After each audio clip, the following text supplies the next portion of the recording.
السلام علیکم۔ آپ دیکھ رہے ہیں پاک ایکسکلوسیو ٹی وی۔ اگر آپ نے میرے چینل کو سبسکرائب نہیں کیا تو کریں، مجھے اس سے خوشی ہوگی۔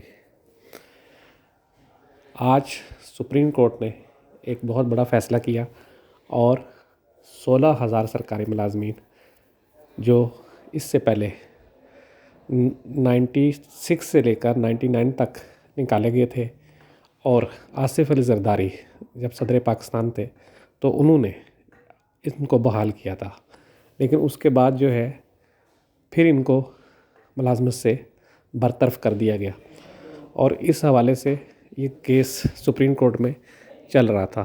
لیکن آج جو ہے سپریم کورٹ نے فیصلہ سنا دیا اور ان ملازمین کو دوبارہ بحال کر دیا۔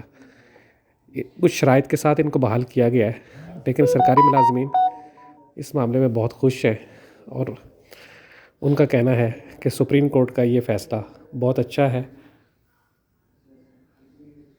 اور سرکاری ملازمین کی حوصلہ افزائی ہوگی۔ سپریم کورٹ کا شکریہ۔